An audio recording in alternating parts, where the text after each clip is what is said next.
routier. Bonjour Eric. Bonjour Jean-Jacques. Ça va Eric, très bien? Ça va bien, ça va bien.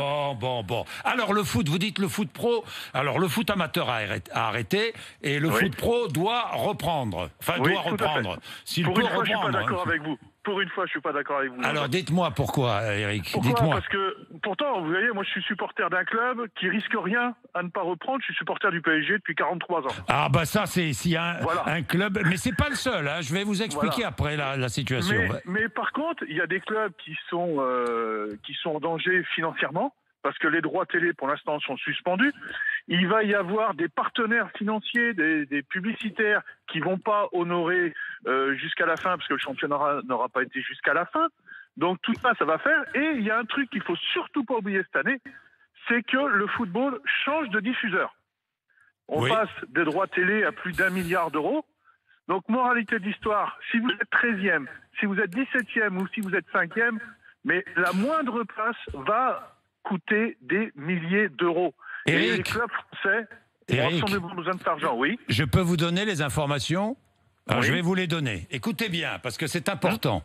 Quels sont les clubs qui aujourd'hui sont les moins menacés si on arrête le championnat? Les petits clubs. Et je vais vous expliquer pourquoi. Parce que les petits clubs, 80% voilà, 80 ou 90%. Première chose. Deuxièmement, les petits clubs sont bien gérés. Les Brest, les Dijon, les Metz, les Nîmes, les petits clubs du championnat sont bien gérés et ils ont tous obtenu des prêts garantis par la BPI. Vous savez, ces fameux prêts.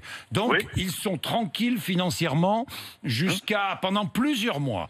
Il n'y a que quelques gros clubs qui sont en danger, qui sont Bordeaux, Saint-Étienne, à la rigueur Nantes, Marseille. Mais Marseille, bon, je pense que le propriétaire peut ajouter de l'argent. Voilà, quelques clubs qui sont en danger. Mais Eric, en ce qui concerne les droits télé, il reste quelques droits à payer. Les diffuseurs ne paieront pas.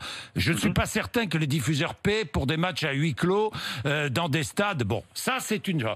Sur l'argent encore, la saison prochaine, c'est Mediapro qui a signé un contrat. Sauf que Mediapro n'en donne aucune nouvelle. Aucune nouvelle. Donc on ferait mieux aujourd'hui, pardon, laissez-moi terminer Eric, on ferait mieux aujourd'hui de s'occuper de préparer la prochaine saison et de commencer en temps et en heure et de commencer à mettre la pression sur Mediapro plutôt que de se demander si on va rejouer ou pas. D'autre part, sur le plan sportif, purement sportif, vous ne pouvez pas rejouer avant au moins 1 mois de préparation physique pour les joueurs. Sinon, et jouer tous les 3 jours. Pour des joueurs qui ne sont pas entraînés depuis 2 mois, ça risque de provoquer une casse terrible chez les joueurs physiques. Et d'autant plus, si vous jouez tous les 3 jours en plein mois de juillet, au moment où il fait extrêmement chaud. Donc sur le plan sportif et physique, c'est une aberration. C'est une aberration sur le plan sportif et physique, c'est une aberration sur le plan même économique, et c'est une aberration sur le plan éthique. Comment se fait-il? Les pros, eux, pour des questions d'argent, joueraient et pas les amateurs. Je vais vous poser une autre question. Un sport qui est hyper populaire en France. Alors dans ces cas-là, pourquoi on n'a pas annulé purement et simplement le Tour de France?